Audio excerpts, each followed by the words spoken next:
Hello everybody, welcome to this week's lesson. Now today I'm going to continue a series of lessons which focuses on the Book of the Four Agreements.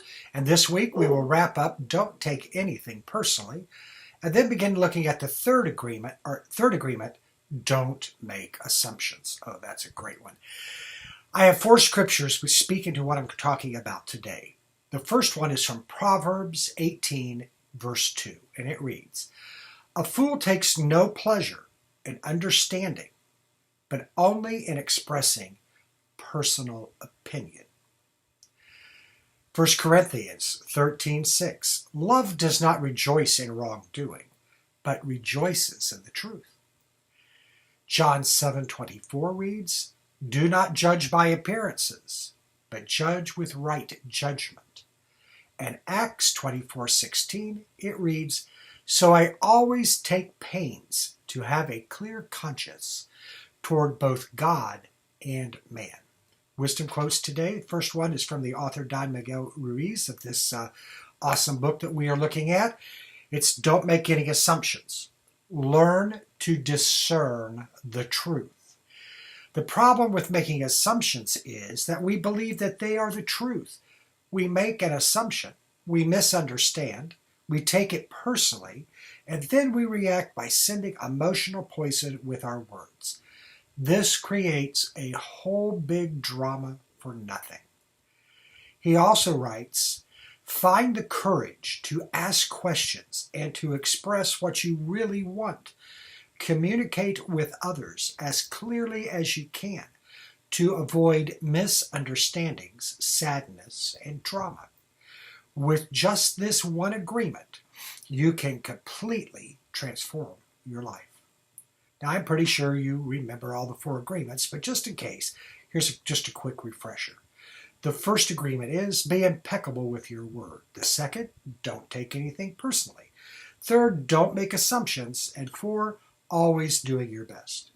So 2 weeks ago, I began speaking about the second agreement, don't take anything personally, and how it gives us a feeling of or a kind of immunity to the words and the actions of others. Now, during that lesson, we explored several key points in regards to this agreement. As with anything, we must remain mindful that we mostly see life from a relative point of view.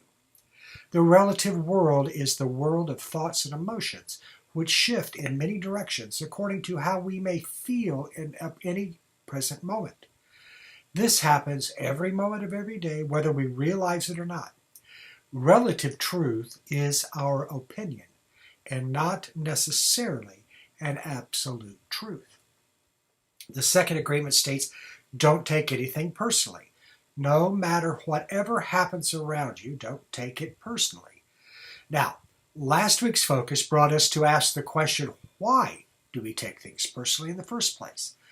This week I want to wrap up this section with a few more points, and depending on time, we will get into the third agreement. I want to take a moment to focus our attention, to expand our awareness regarding our ego. When one's ego is out of balance, it affects one's sense of self-worth, self-respect, and self-esteem. Our ego creates a psychological barrier, and it fights to stay in control. Friends, you cannot escape the ego, because you see, it is there for a purpose. However, one needs to learn how to keep it in check in order to have a healthy and balanced life.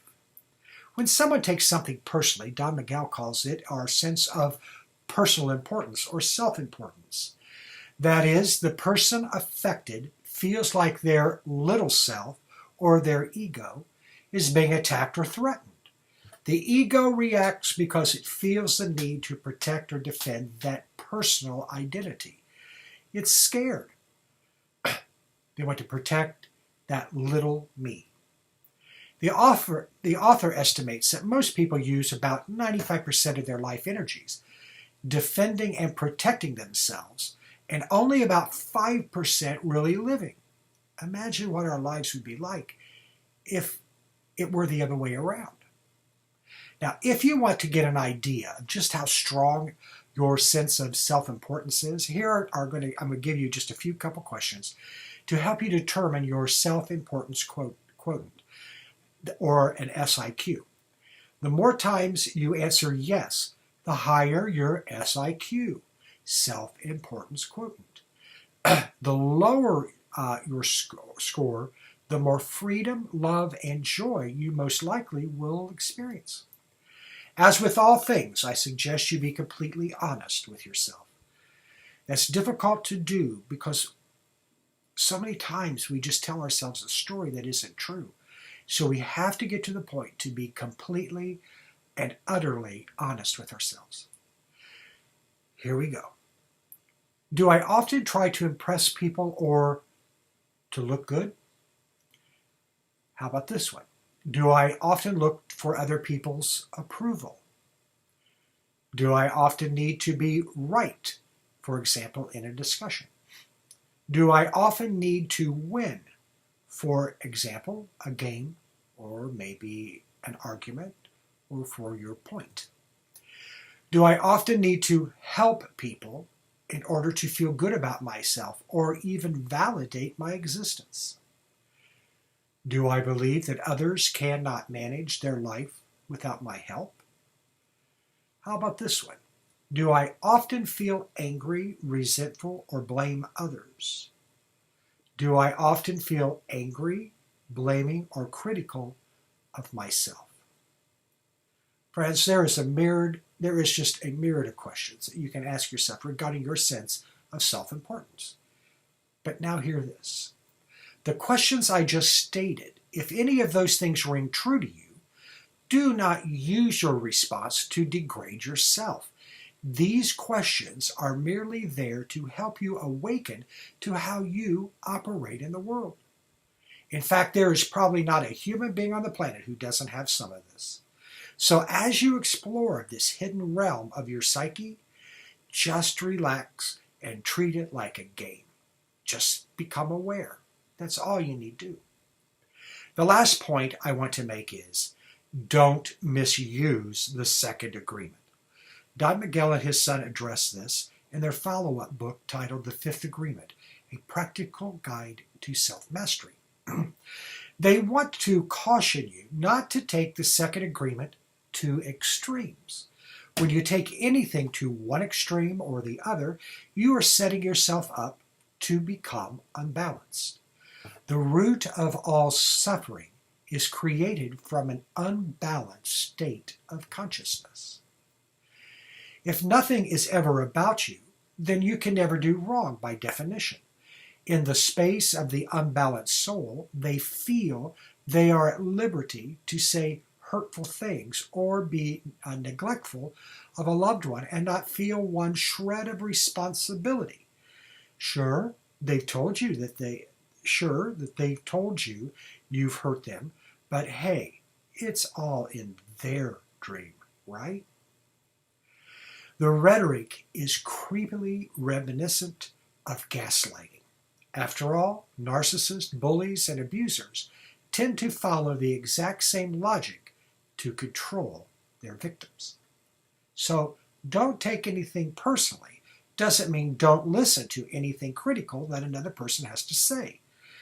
At the suggestion of the second agreement, I have seen some people, unfortunately, become so impervious to everything to the point that even constructive criticism or a different point of view and positive suggestions roll off them like water off a duck's back. Being like this, well, my friends, it will only create more suffering for yourself and for those around you. Not taking things personally means listening to other people openly and honestly, taking their feelings and opinions into account as well. It means staying open to the constructive criticism or insights and honest disagreement in the hope that others can help you grow through expressing how they see you, through showing you your reflection in the mirror of life. If I don't even listen to what you say, the second agreement is no longer a useful tool, but a spacesuit that is impervious to everything, including expressions of love and goodwill. Here we find it echoed in the fifth agreement, where we read, "Be skeptical, but learn to listen." In other words, don't automatically believe everything you hear, but don't shut people out if what they believe is different than you. I invite you to stay open in order to learn, grow, and become an even greater being. The second agreement invites us to take back the power that we have given others to hurt us in order to free ourselves from the negative effects of other people's opinions. Thanks to this tool, we can freely go forward in life being who we are and daring to do what we want to do without being afraid of what others might think or say or do. I found a really good resource if you find yourself that you have given your power away. Just email me and I'll be happy to share it with you. All right? Now, let's move on to the third agreement. Don't make assumptions. This, to me, is the most enlightening agreement of all. Today, I see it in a light-hearted way, and I have fun catching myself when I'm in the midst of assuming I know the whole story. Don Miguel points out, the problem with making assumptions is that we believe that they are true. When we believe our assumptions are true, that is when we get ourselves into trouble. It was not until I heard this agreement did I even explore the validity of it in my own life. I never realized just how many times I filled in the blanks by making up a story about something without knowing the facts. Even with being aware of this tendency, I still catch myself on occasion filling in the blanks, probably more than what I would want. But I fill in those blanks with nothing but imagination. Through self-examination, though, I have found that many times I make stuff up based on my secretly held judgments or my biases. So, if I let my imagination run free, I will just be adding to a story that is not true. This usually ends up creating even more separation in my life and, in turn, a whole lot of unnecessary drama and pain. It is a real trip to discover how many times you just assume and create a story out of nothing. Today, when I find myself making assumptions, I'm a bit more aware of what I am doing. And many times, I will say to my lovely bride, "You know what? I can make up a whole lot of stories about this, but none of them would be true." It is in those moments I have the opportunity to make the choice to stop assuming and either let it go, or if it is really, really, really important to me, go and find out the facts and the truth behind the matter. The war of control between humans comes from making assumptions and taking things personally. Our whole dream of hell is based on that. Now, nearly all of the sadness and drama that you have experienced in your life was rooted in making assumptions and taking things personally, and maybe even taking things out of context.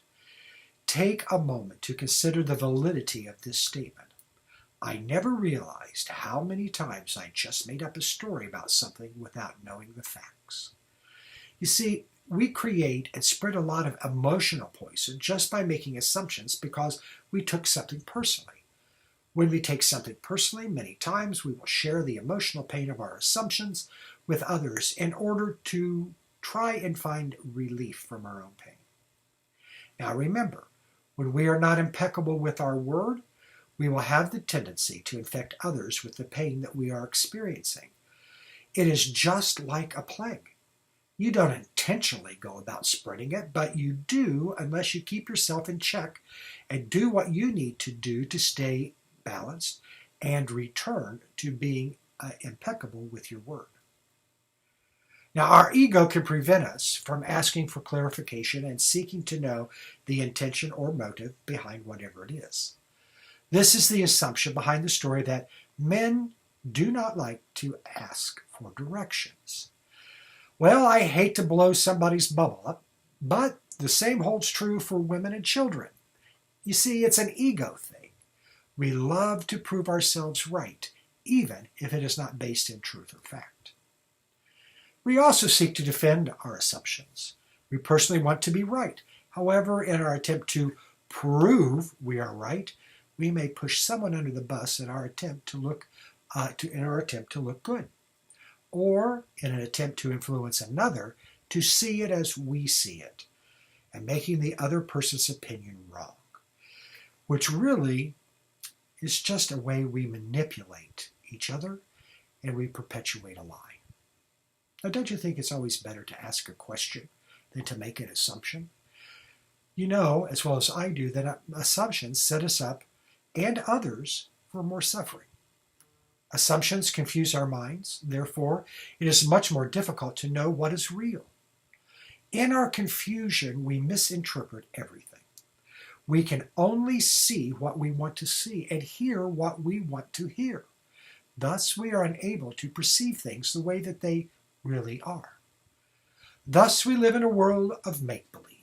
We literally dream things up in our imagination to justify our opinions, our prejudices, and judgments, which seldom are based in facts or the truth. This literally is misusing the wonderful spiritual gift that God has given you, the gift of imagination. Now, needless to say, humankind has a major challenge in making stuff up. But what would our world be like if we stopped doing that and we began to listen to others? As we make assumptions, we make up a story about the meaning of something. And then, when the truth is finally revealed, poof, our dream bubble is popped. When we find out it was not what we thought, we sometimes will even try and deny the truth in a futile attempt of trying to save face. We waste a lot of our lives trying to save face because we have been mistakenly taught that saving face is somehow better than being honest and real. You will find the freedom from this if you practice the second agreement. In doing so, you will no longer have the fear of being judged.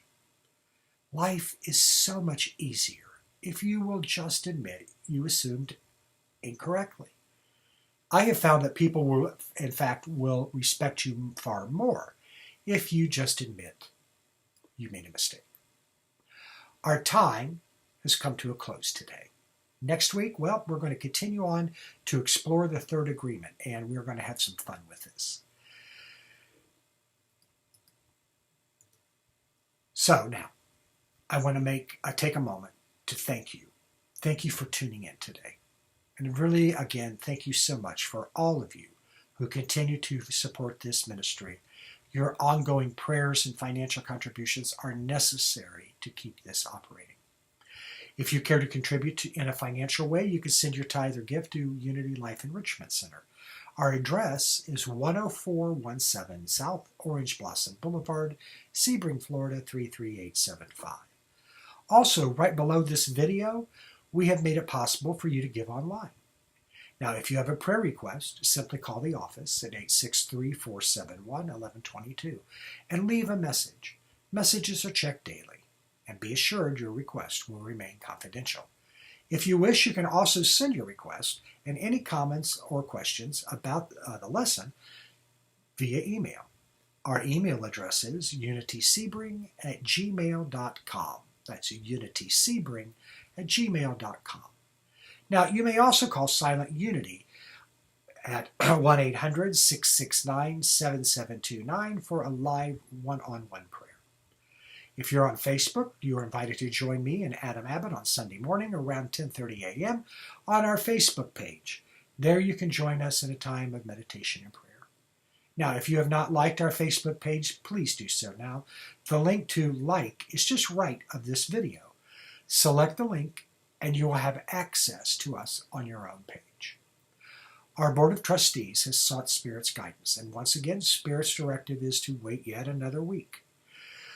With that, the center will remain closed through at least August 23rd.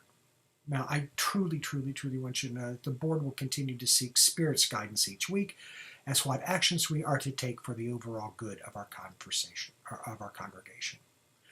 I personally ask each of you to pray for every soul who has contracted COVID-19. See the light of God moving in them and through them now and restoring them to wholeness. And I want to thank all of you who have said prayers for my cousin who recently passed from what we believe to have been connected to COVID-19. Please hold our family and all families and friends of our frontline workers as well in your prayers. See them as having a revelation that God is within them as they sojourn forth, knowing that they are loved and supported, and see them following divine guidance. I invite you to see everyone taking every necessary precaution to remain healthy. See people realizing that wearing a mask, well, it is an act of compassion and love. Let us be the ones to show the way by wearing a mask, by practicing social distancing, by washing our hands and holding the high watch, knowing that with God we can move through this together as one with ease and with grace. This, my friends, is how you can be a channel of God's love into the world. So until we meet again, I affirm that you and your whole family are healthy.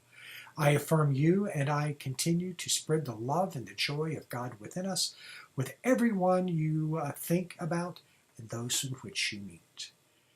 Peace be with you, and bye until next week.